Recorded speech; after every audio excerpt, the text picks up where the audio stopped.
Thank you, Mr. Chairman, and thank you, gentlemen, for your service and for being here today, and my best to your families as well. We look forward to seeing and meeting all of them at some point, but we're proud of you, and I know they are.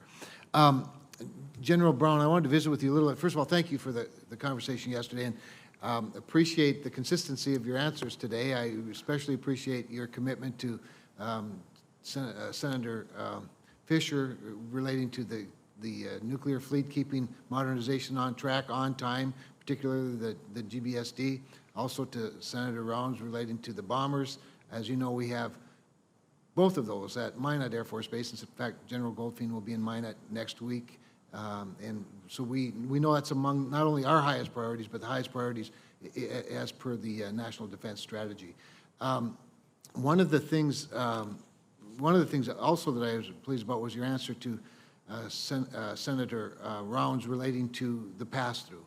And I would like you to know, and Senator Rounds and the rest of the committee to know that I am working with the committee staff on separating that $39 billion or so from the Air Force budget. I just think it's so important, as per your commitment to transparency, that we as a government are transparent not only to policymakers but to the public as we try to gain their trust, and to the degree we need to protect too many of the details of that budget that certainly can be put somewhere in DOD other than in the Air Force. So I hope we can get that done this year, and appreciate your commitment to transparency.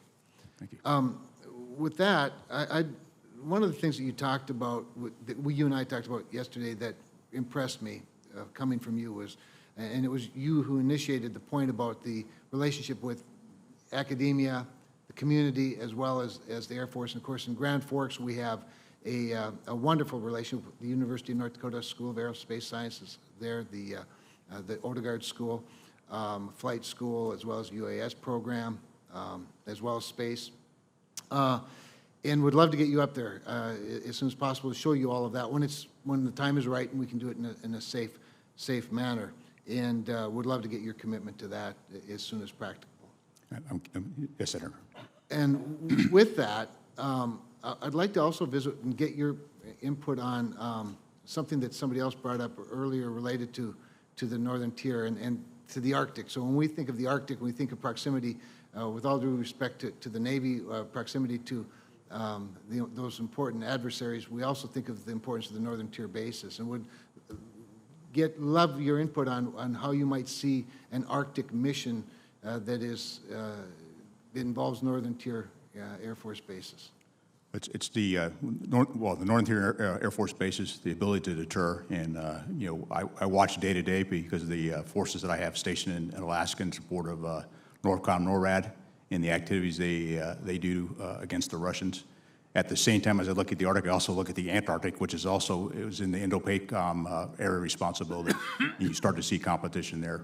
And so the key aspect for me is how do we use and have a good understanding of what's going on in the Arctic, and how we use our Northern Tier bases to compete, deter, and ideally win if required. Very good. I have nothing further. Thank you, Mr. Chairman. Thank you.